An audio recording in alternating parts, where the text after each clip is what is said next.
अस्सलाम वालेकुम रहमतुल्लाहि व बरकातहू। नाजरीन, मैं आपका भाई साहब तनवीर आप सबका इस वीडियो में इस्तकबाल करता हूं। आज मैं बड़ी दिलचस्प टॉपिक लेकर आया हूं। इम्प्रॉम्प्टू, कोई स्क्रिप्ट नहीं है मेरे पास। मैंने सोचा कि स्क्रिप्ट बना लूं, पर मैंने सोचा कि ऐसी टॉपिक पर तो जो है बगैर स्क्रिप्ट के ही बोलना चाहिए। सऊदी अरब को लेकर जो चेंजेस, जो तब्दीलियां यहाँ पर हो रही हैं, इसको लेकर इंडिया पाकिस्तान के अंदर काफ़ी चर्चें, काफ़ी खलबलियाँ, काफ़ी डिस्कशंस हैं, काफ़ी बवाल मचा हुआ है। तो मैंने सोचा कि इसके ऊपर चंद बातें आपके सामने रखूं इंशाल्लाह। मगर उससे पहले मैं आपको एक स्टोरी, एक कहानी में सुनाना चाहता हूं। आप इस स्टोरी और कहानी को बड़े गौर से सुनिए। ये कहानी है एक मौलवी साहब की। एक बड़े गरीब मौलवी साहब थे, साइकिल पर घूमते फिरते अपना गुजारा करते, मोहल्ले के बच्चों को कुरान पढ़ाते और जो है कुरान हदीस की तालीम देते, शिर्क बोलते, बिदात बोलते, हलाल बोलते, हराम बोलते। ये मौलवी साहब का मशगला था। सबको टोकते थे मौलवी साहब कि ये शिर्क है, ये बिदात है, ये हलाल है, हराम है, ये मत करो, ये मत करो, ये मत करो, ऐसा करो, ऐसा मत करो। सबको बोलते थे।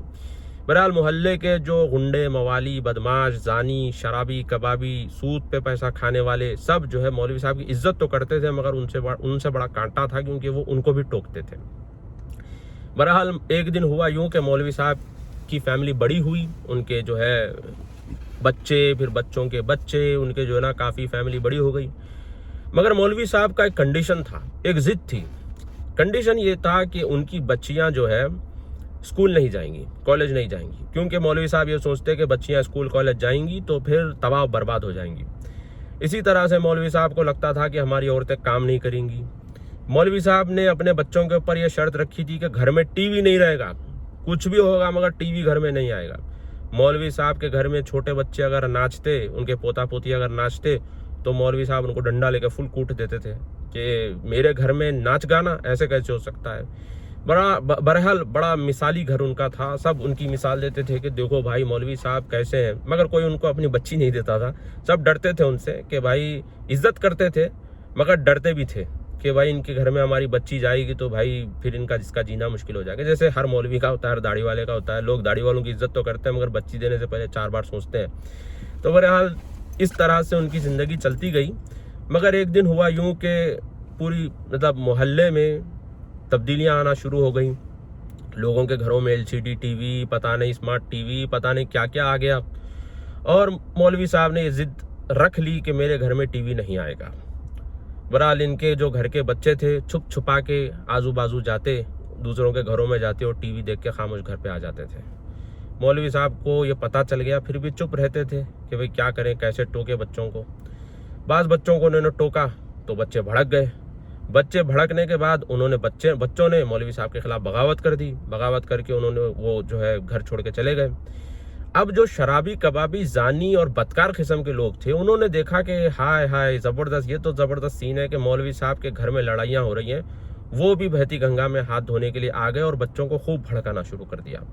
मौलवी साहब ने देखा कि भाई मेरी ज़िद की आड़ में मेरा घर टूट रहा है और लोग बर्बाद हो रहे हैं, मेरे घर में लड़ाइयाँ हो रही हैं। इस चीज़ को देखकर मौलवी साहब ने तय किया कि भाई मुझे भी तब्दीली लाने की ज़रूरत है। हालात के हिसाब से मुझे भी थोड़ी बहुत चेंजेस लाने की ज़रूरत है। बहरहाल मौलवी साहब ने अपनी बच्चियों को बुला के कहा कि जाओ जी लो अपनी ज़िंदगी। और फिर मौलवी साहब ने कहा कि तुमको डॉक्टर बनना है, डॉक्टर बनो। तुमको इंजीनियर बनना है, इंजीनियर बनो। अच्छा बेटी, तुमको क्या पायलट बनना है, जाओ पायलट बनो। पहले तो मौलवी साहब उनको गाड़ी, स्कूटर तक चलाने नहीं देते, स्कूटी लूना तक चलाने नहीं देते थे। मगर बाद में उन्होंने कहा जाओ बच्चियों, जाओ पढ़ो, आगे बढ़ो। फिर उसके बाद उन्होंने देखा, एक बेटे से पूछा तू क्या बनना चाहता है। बेटे ने बोला मैं YouTube चैनल खोलना चाहता हूँ, एक्टिंग करना चाहता हूँ। मौलवी साहब ने कहा अच्छा बेटा जा कर ले, मगर ये थोड़े रेस्ट्रिक्शंस हैं, ठीक है, घर की मर्यादा ख़राब मत कर ठीक है, तो तू जा काम कर ले, मगर ये भी जो है ना ध्यान रखना। फिर उसके बाद मौलवी साहब ने कहा कि चलो भाई, मेरे बच्चे, मेरे पोते पर पोते पता नहीं कहाँ जाके टीवियाँ देख रहे हैं इनके उनके घरों में, तो मैं अपने घर में टीवी ला के रख देता हूँ ताकि वो वहाँ ना जाएँ और दूसरी चीज़ें सीख के ना आए। तो लिहाजा उन्होंने घर में भी टीवी ला लिया। अब ये देखना ही था। ये जो बदकार लोग थे मोहल्ले के, इन्होंने फिर जो है प्रोपेगेंडा चालू कर दिया कि हाय हाय देखो मौलवी साहब जो कल तक हमको टोकते थे कि जिना मत करो, शराब मत पियो, हलाल हराम करते थे, आज देखो इनके घर में टीवी है। इनकी बच्चियां देखो कैसे जो है ना जा रही हैं, इधर उधर कॉलेजों में पढ़ रही हैं और जो है पता नहीं कोएड एजुकेशन क्या क्या कर रही हैं। हमको टोकते थे और आज इनके बच्चे खुद कर रहे हैं। उन्होंने बहरहाल काफ़ी तगड़ा प्रोपेगेंडा चालू कर दिया, लोगों के अंदर जो है ना खुसफुस करना चालू कर दिया। अब जो है इसमें 2-4 समझदार अक्लमंद लोग थे, समझ जाते थे कि भाई क्या मतलब हालात हैं, क्यों हैं, किस लिए हैं, तो वो थोड़ी बहुत तरफदारी मौलवी साहब की कर लेते थे कि भाई ऐसा नहीं है, ऐसा है। 1-2 लोग समझदार लोग, जाहिर सी बात है समझदार लोग कम ही होते हैं, तो जो है वो तरफदारी मौलवी साहब की कर लेते थे। तो वो करते तो वो गुंडे मवाली उनके ऊपर भड़क जाते, उनको गंदी गालियां देते और फिर उनको कहते कि तू मौलवी साहब का चाटुकार है, तेरा चक्कर मौलवी की बच्चियों से है, तेरा वो ये तुझे जो है ना असल में उनके घर का दामाद बनना है, तुझे उसके उन मौलवी साहब की प्रॉपर्टी चाहिए, ये चाहिए, वो चाहिए। बहरहाल जो है उनके ऊपर गंदे गंदे इल्ज़ाम लगाकर उनको जलील करते। अब वो बेचारे जो समझदार लोग थोड़ा बहुत हिमायत करते थे, वो लोग सोचते थे कि भाई क्या इन लोगों को समझाया जाए, ये कौन समझने वाली तो है नहीं। बहरहाल उसके बाद हुआ यूँ कि मौलवी साहब के बच्चे माशाल्लाह पढ़ लिख के आगे बढ़ गए, उनके बच्चों के बिजनेसेस बन गए, उनकी बच्चियां डॉक्टर, इंजीनियर और पता नहीं क्या क्या तरक्की हुई। मौलवी साहब माशाल्लाह काफ़ी मालदार पैसे वाले हो गए, पूरे मोहल्ले में पैसे वाले हो गए। अब ये जो लोग उनके खिलाफ प्रोपेगेंडा करते थे, वो लोग आए मौलवी साहब के पास, आकर कहने लगे मौलवी साहब माफ़ कर दीजिए, गलती हो गई हमसे, क्षमा कर दीजिए, हमको गलती हो गई हमसे, हमने आपके खिलाफ बड़ा प्रोपेगेंडा किया है, बड़ा हमने आपके खिलाफ जो है ना लोगों में भड़काया है। और मौलवी साहब को पता था ये सब ये जो है बदकार लोग ये हरकतें कर रहे हैं मोहल्ले में, मगर वो चुप रहते और सब्र के साथ काम करते थे। मौलवी साहब ने कहा कि हाँ भाई, हम तो दिल बड़ा है हमारा, जाओ जी लो अपनी ज़िंदगी। तो उन्होंने कहा कि जी तो लेंगे हमारी ज़िंदगी, मगर मौलवी साहब पता चला है कि आपका कारोबार काफ़ी बढ़ गया है, तो थोड़ा सा हमको बिजनेस में कहीं नौकरी दे दो। तो मौलवी साहब ने बोला ठीक है भाई, तू माली का काम कर ले, तू वो काम कर ले, ठीक है।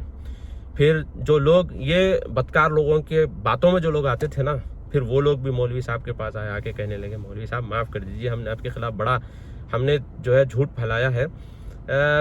असल में बात यह है कि हमारी बच्ची जो है ना काफ़ी पढ़ लिख गई है, खूबसूरत भी है, तो हम चाहते हैं कि आपके लड़के के साथ हमारी लड़की का निकाह हो, हम जो है रिश्तेदारी में जो है इस रिलेशनशिप को कन्वर्ट करना चाहते हैं।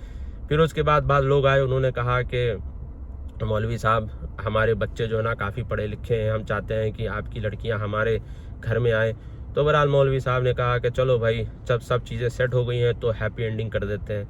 तो ये जो पूरी स्टोरी जो मैंने आपके सामने सुनाई है, ये स्टोरी को आप रिलेट करिए सऊदी अरब से, ठीक है। सऊदी अरब जो है गरीब मुल्क था पहले, उसके बाद इसके अंदर तब्दीलियाँ आई, मगर काफ़ी चीज़ों में उन्होंने जो है ना कट रखा या फिर मार्जिन उन्होंने रखा, वहाँ से लोगों को वो पार करने नहीं देते थे। और दुनिया भर में औरतें फ़्लाइटें चला रही हैं और पता नहीं क्या क्या कर रहे हैं, मगर इन्होंने कहा हमारी औरतें ड्राइविंग तक नहीं कर सकती। और फिर जो है मुतवा सिस्टम काफ़ी जो है टाइट यहाँ पर था, लोगों को डंडे मारते थे, बाकायदा बहुत केसेस हुए हैं डंडे मारने के। तो हमारे जो इंडिया पाकिस्तान के लोग थे उनको बड़ा मज़ा आता था ये देख के, क्योंकि उनको लगता था कि भाई जो हमारे मुल्कों के गैर मुस्लिम हैं, जो चौड़े होके वहाँ पे फिरते हैं, सऊदी अरब में आके एकदम भीगी बिल्ली बन जाते हैं, तो वो देख के इनको मज़ा आता था कि भाई हमारे यहाँ तो बड़े चौड़े होके फिरते हैं, सऊदी अरब आकर तो भीगी बिल्ली बन जाते हैं, ये देख के बड़ा मज़ा आता था। मगर ये जब चीज़ें ठंडी होना शुरू हो गई, इन्होंने कहा कि भाई हम दुनिया के हिसाब से जीना है तो काफ़ी चीज़ें निकालना पड़ेगा। पूरी दुनिया के अगर इन्वेस्टमेंट्स चाहिए, बड़ी बड़ी कंपनियों के हेडक्वार्टर्स हमारे यहाँ चाहिए, तो हमें ऐसा मुतवों को थोड़ी छोड़ेंगे डंडे मारने के लिए। तो उन्होंने मुतवों का पावर सबसे पहले ख़त्म किया। फिर उसके बाद धीरे धीरे बहुत सारी चीज़ें इन्होंने रिलैक्स की। सिनेमा यहाँ पे खुलना शुरू हुए। यही स्टोरी जो मैंने आपके सामने बताई है कि मोहल्ले के बच्चे आसपास में जाके जो है ना दूसरे घरों में जाके टीवी देख रहे हैं, वहाँ पे दूसरे जो गुंडे बदकार लोग हैं उनके साथ बैठते, उनको और उल्टा जो है मौलवी के खिलाफ भड़काते थे। तो यही हो रहा था कि लोग जो है दूसरे कंट्रियों में जाकर जो है एंटरटेनमेंट कर रहे थे, वहाँ पे पैसा खर्चा कर रहे थे, वहाँ पे जो है ये लोग एक्सपेंसेस पूरा वहाँ उड़ा रहे थे। तो बहरहाल इन्होंने सारी चीज़ों को मद्देनज़र रखते हुए जो है ना काफ़ी चीज़ों को चेंज करना शुरू किया। देखिए मैं आपको एक चीज़ बताता हूँ, सऊदी अरब जो है कोई ये जो मौलवी की मैंने मिसाल दी आपके सामने, इसी मिसाल को आप फिट करिए कि बाज़ घर होते हैं जिसके अंदर जो है ना 40-40, 50-50 अफराद या फैमिली के, एक ही फैमिली के 50-50 लोग होते हैं। तो घर के जो बड़े होते हैं इनके ऊपर काफ़ी जो है ना प्रेशर रहता है कि हर टाइप के लोगों को कैसे लेके चलें। आप अपने घर में ही देख लीजिए, आप अपने घर में ही देख लीजिए, दो बहुओं के बीच में नहीं बनती है, या फिर जो है ना बेटा बहू की बात में आ जाता है, वो ऐसे चल रहा है, घरों में जो है डिसफंक्शनल फैमिलीज में लड़ाइयाँ होती हैं। तो घर के जो बड़े होते हैं, लीडर जो होते हैं, घर के जो हेड होते हैं, उनके ऊपर काफ़ी बड़ी जिम्मेदारी होती है। वो इन चीज़ों को लेके चलते हैं, उन चीज़ों को संभाल के लेके चलते हैं, और फिर जो है वो सबको समझाते हैं कि भाई ऐसे नहीं करो, ऐसे करो, सबको लेके चलते हैं, ठीक है। तो सऊदी अरब भी एक बड़ा मुल्क है, ये कोई छोटा मोहल्ला नहीं है कि आप यहाँ से निकले, इधर से गली मोड़े रियाद आ गया, उधर से गली मोड़े दम्माम आ गया, ऐसे सीधा गए आ गया मक्का आ गया, ऐसा नहीं है। बल्कि बहुत बड़ा मुल्क है, 38 मिलियन लोग यहाँ पे रहते हैं, हर टाइप के लोग यहाँ पर है, कंजर्वेटिव्स भी है, लिबरल्स भी है, राइट विंग सोच वाले भी है, लेफ्ट विंग सोच वाले भी है, सेंट्रिस्ट सोच वाले भी है, हर टाइप की सोच वाले लोग यहाँ पे रहते हैं। कंजर्वेटिव्स चाहते हैं कि भाई यहाँ पे जो है जो चलता आ रहा वो चले, लिबरल्स चाहते हैं कि तब्दीलियाँ आए। तो जो लीडर होता है उनको सबको लेके चलना पड़ता है। अब जो हजरात एतराज़ करते हैं सऊदी अरब के ऊपर, ठीक है, यही जो ज़्यादा इख्वानी और जमात इस्लामी वाले जो ज़्यादा बकवा करते हैं सऊदी अरब के ऊपर के भाई सऊदी अरब में ये हो गया वो हो गया, ऐसा कैसा वैसा कैसा। आप इनको देखिए इंडिया में लोग क्या करते हैं, मूर्तियाँ तक धो देते हैं। आपने देखा चेन्नई में इन्होंने क्या किया, जब बारिश पड़ी मूर्तियां जो है मंदिरें तक साफ कर दी इन्होंने जाके।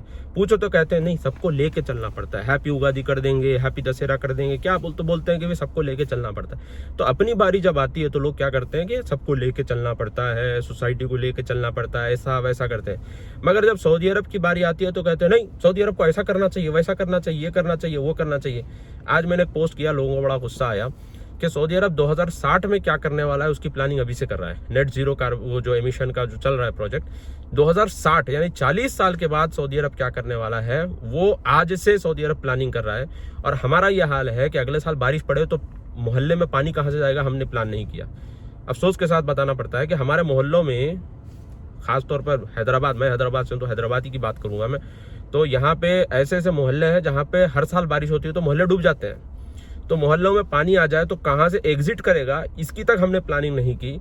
और फिर हम टिप्पणी करते हैं बैठकर, इसी जमे हुए पानी के गटर के पास बैठकर हम जो है टिप्पणियां करते हैं कि भाई सऊदी अरब को ऐसा करना है, सऊदी अरब वैसा करना, सऊदी अरब को ये करना चाहिए, वो करना चाहिए।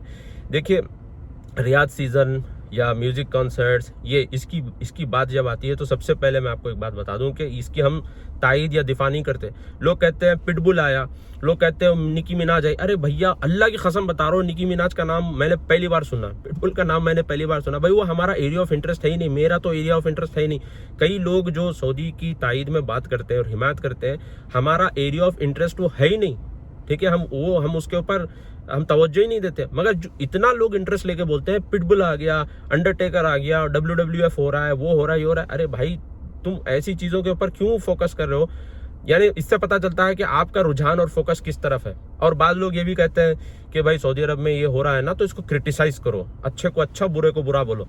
तो ये अजीब किस्म के लोग होते हैं, कहते हैं कि भाई अच्छे को अच्छा बुरे को बुरा बोलो। मैं ये कहता हूँ कि भाई अगर बुरे को बुरा बोलने से उससे बड़ा बुरा अगर पैदा होता है तो वहाँ पर खामोशी इख्तियार करना बुज़दिली नहीं बल्कि हिकमत है, ठीक है। मैं आपको एक जो है बात बताता हूँ यहाँ पर कि लोग जो है कहते हैं कि ये ख़राब हो रहा है तो खुल के बोल दो ख़राब हो रहा है। देखिए मैं एक एग्जांपल दे रहा हूँ। हैदराबाद के अंदर सेक्रेटरीट की मस्जिद टूटी, ठीक है। बहुत सारे लोगों ने बोला कि भाई ये तो ख़राब हुआ, हुकूमत के ख़िलाफ़ बोलो। और वहाँ का जो मुस्लिम लीडर है उनके ऊपर भी एतराज़ किया कि ये कुछ बोल क्यों नहीं रहे। देखिए उनको कैसे बोलना है, कहाँ बोलना है, किस हिसाब से बोलना है, वो अपने हिसाब से बोलेंगे, ठीक है। मगर हम चाहते हैं कि हाँ वो हमारे हिसाब से बोले, तो ऐसा तो नहीं हो सकता। और जितने लोग इसकी मुखालिफत में, आपको क्या लगता है वो मस्जिद की हमदर्दी में है? नहीं, बल्कि उनको अपनी सियासत चलानी थी और बहती गंगा में हाथ धोना था, सिर्फ इसलिए वो लोग आए थे। तो बताना मकसद यहाँ पर ये है कि भाई जो चीज़ें गलत हो रही हैं उलमा उसको बोलते हैं, टोकते हैं, वो अपने अंदाज से बोलते हैं। आप चाहते हैं नहीं वो हमारे अंदाज से बोले तो क्यों बोलेंगे? और लोग कहते हैं कि भाई उलमा हक नहीं बोलते, उलमा हक नहीं बोलते। तो लोगों का मकसद ये है कि उलमा हक कैसा बोले, मस्जिद के मिंबर पर ठहर कर बोले MBS बर्बाद है, वो है, ये है, MBS को गाली दे, किंग सलमान को गाली दे, इनको गाली उनको गाली। लोग जो है बड़ा अच्छा मौलवी, क्या ज़बरदस्त बोला भाई मौलवी। घर को जाएंगे, बिरयानी खाएंगे, चाय पियेंगे, सो जाएंगे, ठीक है। यही लोग हैं, यही वो लोग होते हैं जो चाहते हैं कि मौलवी डंके की चोट पे बोले। भाई मौलवी है जो मौलवी नहीं, हमें यहाँ तो अल्हम्दुलिल्लाह मौलवी नहीं शेख होते हैं माशाल्लाह।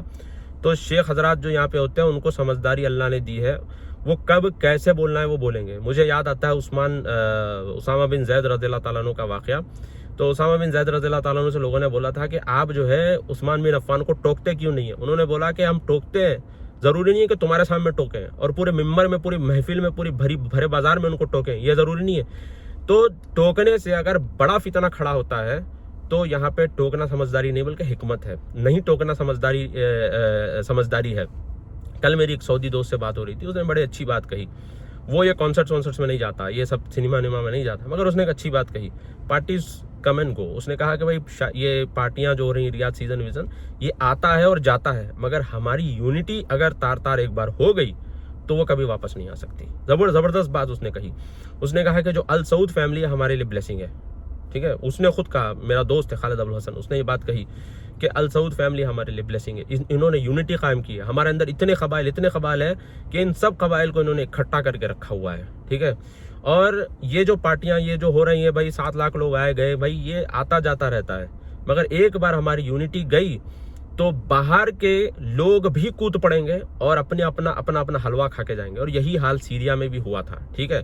जब सीरिया में लोगों ने कहा, ये इख्वानियों ने कहा कि भाई हम हुकूमत नाफिज करेंगे, शरीयत नाफिज करेंगे, फला ढिमका, तो इन्होंने जो है शरीयत की आड़ में लोगों का कत्ल किया। फिर बशर ने मारा, इन्होंने मारा, उन्होंने मारा, पूरा मुल्क बर्बाद हो गया। और फिर फॉरेन फोर्सेस, फॉरेन मिलिशियाज और पता नहीं अलग अलग मुल्कों के लोग वहाँ पे अंदर घुस गए। और फिर जो बर्बादी वहाँ पे हुई आज तक वो वापस नहीं हो सका।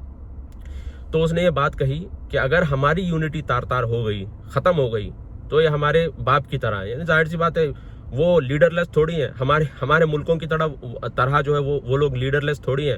उनके पास लीडर है, समता का एक कॉन्सेप्ट है। वो लोग जो है ओबीडियंस अपने लीडर को ओबे करते हैं, ठीक है। हमारी तरह नहीं कि हिंदुस्तान आज़ाद होकर कितने साल हुआ, आज तक कोई प्रॉपर लीडर हमारे पास से नहीं निकला। कोई एक लीडर, सिंगल लीडर जिसके पीछे हिंदुस्तान के सारे मुसलमान खड़े हो, या एक सिंगल लीडर जिसके पीछे जो है पाकिस्तान के सारे लीडर जमा हो, इस तरह से तो हमारे पास कॉन्सेप्ट है ही नहीं।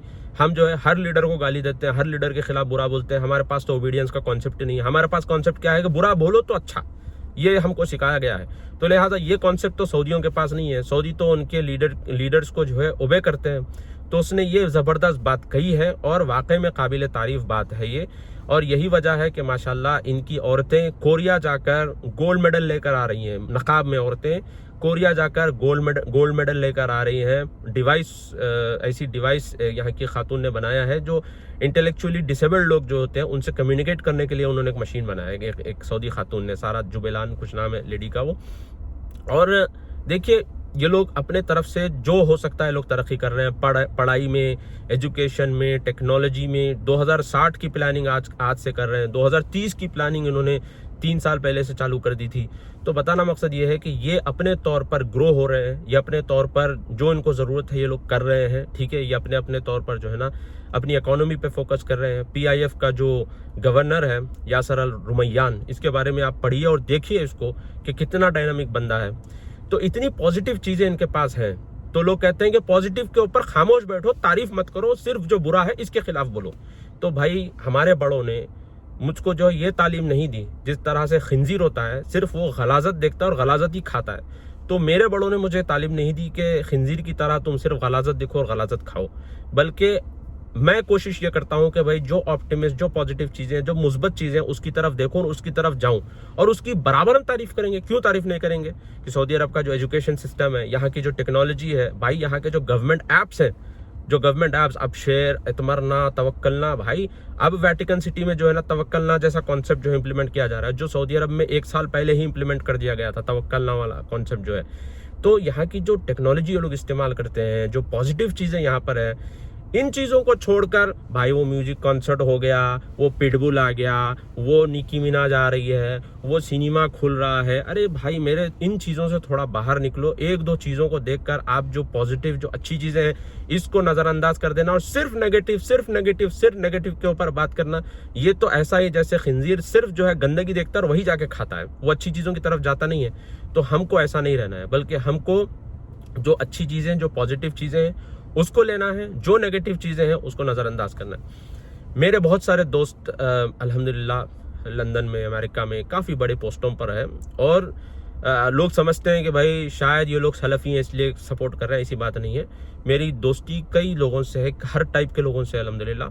वो लोग सलफ़ी अक़ीदे के भी नहीं है, मगर वो लोग बड़ी अच्छी बात कहते हैं कि मोहम्मद बिन सलमान का जो विज़न 2030 है और जिस डायरेक्शन में वो जा रहे हैं, इस हिसाब से अगर सऊदी अरब वेल्दिएस्ट नेशन हो गया पूरी का, अभी तो पैसा है मगर ऑयल पर इनकी डिपेंडेंसी है, जो ये लोग इकोनॉमी को डाइवर्सिफाई करना चाहते हैं और 70% से ज़्यादा इनकी जो आबादी है ये नौजवानों की है, तो नौजवानों के ऊपर ये फोकस कर रहे हैं। और यासर अल रुमैयान ने ये तक कहा, देखिए यासर अल रुमैयान तो लीडर नहीं है, मगर फिर भी उसने कहा कि 70% आबादी हमारी यंगस्टर्स की है, तो हम लोग उनके लिए 40 साल के बाद, 50 साल के बाद क्या चाहिए वो हम आज कोशिश कर रहे हैं उसके लिए। तो देखिए अपनी कौम के लिए ये लोग जो है 30 साल 40 साल के बाद क्या होना चाहिए उसकी बुनियाद आज से रख रहे हैं। और हमारा ये हाल है कि हमारे बच्चे कौन से कॉलेज में पढ़ेंगे हमको पता नहीं, हमारे मोहल्ले में पानी आ जाए तो कौन से गटर से पानी जाएगा इसका तक अंदाजा नहीं है, गटर के ढक्कन गायब हो जाते हैं हमारे पास।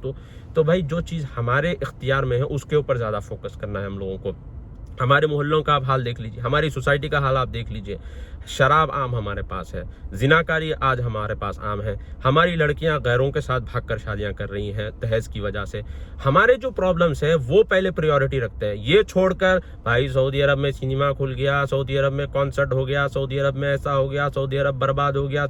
अगर अल्लाह ना खास्ता अल्लाह महफूज रखे, 1000 बार अल्लाह महफूज रखे, हो भी जाए तो आपको क्या फ़र्क पड़ता है भाई। आपका जो फोकस है, आपका जो गोल है, आप उसके ऊपर फोकस करिए। आपकी जो प्रायोरिटीज है लाइफ की, आप उसके ऊपर फोकस करिए।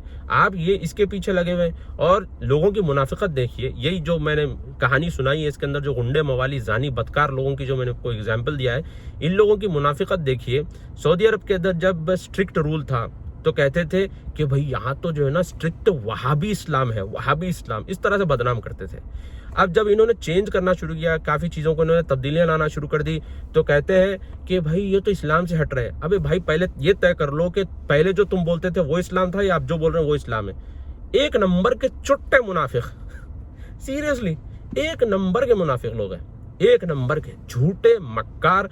इन मतलब इनका ये सिर्फ मुसलमानों की बर्बादी चाहते हैं और ये चाहते हैं कि सऊदी अरब वो वही बद्दू स्टाइल में रहे, स्लेव मेंटालिटी के साथ रहे, पेट्रोल पे इनका गुजर बसर होता रहे, वही बद्दू टाइप में रहे, वही दाढ़ी वाले मौलवी जो है आकर बड़ी बड़ी धमकियां जो है ना टीवी पर दें या फिर जो है फतवों में दें, ताकि ये लोग कहें कि भाई देखो वाह ज़बरदस्त है और अपने बच्चों को अमेरिका लंदन में सेटल करें। तो ये इस तरह की चीज़ें हैं भाई। ये जो चीज़ें हो रही हैं भाई, सिनेमा हो गया या ये लोग इकोनॉमिकल पर्सपेक्टिव से ये सारी चीज़ें कर रहे हैं। आपको क्या लगता है कि शाहरुख खान की फिल्म चल रही है तो मोहम्मद बिन सलमान जाके बैठ के वहाँ देखते हैं पूरा? नहीं भाई, उनको इतना सब करना नहीं है। एक यासर अल रुमैयान जैसा बंदा 4 पोस्ट संभाल रहा है, chairman of Saudi Aramco, chairman of new castle United, governor of PIF, और जो है अभी तो उनको जो है ना रिलायंस का भी इंडिपेंडेंट डायरेक्टर बनाया गया। इंडिया का जो रिलायंस है 98% इंडिया का जो रिलायंस है उसके 98% शेयर होल्डर्स ने वोट दिया है कि यासर अल रुमैयान जो सऊदी मुस्लिम यासर बिन उस्मान अल रुमैयान जो हसा के हैं, इनको इंडिपेंडेंट डायरेक्टर हमारा बनाया जाए। भाई फ़ख्र की बात है, फ़ख्र की बात है कि मुसलमान शख्स है, सऊदी है, अरब है, इसको इंडिया जैसे कंट्री में रिलायंस जैसी बड़ी इंडस्ट्री के 98% शेयर होल्डर्स ये कह रहे हैं कि इस बंदे को हमारा जो है इंडिपेंडेंट डायरेक्टर बनाया जाए। तो मैं एक बंदे की ऐसी मिसाल दे रहा हूँ, तो भाई लीडर का सोचिए आप, MBS का आप लेवल समझने की कोशिश करिए। भाई 35-36 ईयर्स का बंदा इतने बड़े बड़े काम कर रहा है। भाई ये उम्र में तो हमारे पास जो है ना चबूतरों पर बैठकर चाय में जो है ना वक्त ज़ाया करते हैं लोग, यहाँ पे बड़े बड़े काम कर रहे हैं। तो भैया पॉजिटिव देखिए, पॉजिटिव समझिए, एडमायर करिए ऐसे लीडरों को और ऐसे लोगों को, और अपनी ज़िंदगी में क्या तब्दीली ला सकते हैं उसके ऊपर फोकस करिए। यही मैसेज मैं आपके सामने लेकर आया था। अब फिर आप ये लेकर मत आइए कि भाई आपको पैसे मिल रहे हैं, आपको वो मिल रहा है, ये मिल रहा है। वही स्टोरी में जो चंद समझदार लोगों की मैंने मिसाल दी, आप कहेंगे कि भाई तुम तो बड़े नार्सिस्ट हो कि तुम अपनी तारीफ खुद कर रहे हो। नार्सिज्म की बात नहीं है, बात यह है कि भाई वाकई में अगर थोड़ी लॉजिकल बात लोगों के सामने रखो तो लोग गालियां देना शुरू कर देते हैं। या तो उनके पल्ले नहीं पड़ती बात, पहली बात तो उनके पल्ले नहीं पड़ता, दूसरा अगर पल्ले पड़ता भी है तो उनका जो क्या कहते हैं वो दिमाग जो है ना उसको एक्सेप्ट नहीं करता, तो फौरी रिपेल करता है। तो लोग जो है ना फौरी गालियां देना शुरू कर देते हैं और फिर कहते हैं तुमको पैसे मिल रहे हैं, तुमको ये हो रहा है वो हो रहा है। भाई ये सब चीज़ों को साइड में रखिए, अपनी सोच अपना जहन बदलने की कोशिश करिए, अपनी सोच बदलिए, अपना जहन बदलिए और अपने अंदर खुद तब्दीली लाइए, आगे बढ़िए भाई मेरे, आगे बढ़िए। और जो है ये सारी चीज़ों को छोड़िए। हर वीडियो में मिसाल इसराइल की देता हूँ, लोगों को गुस्सा आता है। इस वीडियो में भी ज़रूर मैं इसराइल की मिसाल दूंगा, आपको बुरा लगो भला लगो खल्ली वल्ली मुझे कोई लेना देना नहीं है। इसराइल में ऐसी ऐसी चीज़ें ईजाद हो रही हैं, ठीक है। हमारी जो इस्लामिक बुक्स हैं, ओल्डेस्ट एंशियंट बुक्स, इसको इन्होंने डिजिटलाइज करके अपनी लाइब्रेरी पर फ्री में इन्होंने रख दिया, ठीक है। बुलेट प्रूफ ग्रेनेड्स ये बना रहे हैं और पता नहीं क्या क्या ये लोग कर रहे हैं, ठीक है। दुबई की औरतें, UAE की औरतें वहाँ की बुरखे में है, हिजाब में, आप कहेंगे कि भाई बिकिनी में घूम रहे हैं, नौज़ बिल्ला, ऐसी बात नहीं। हिजाब में बुरखे में ये लोग जो है एक्सपो 2020 लीड कर रही हैं।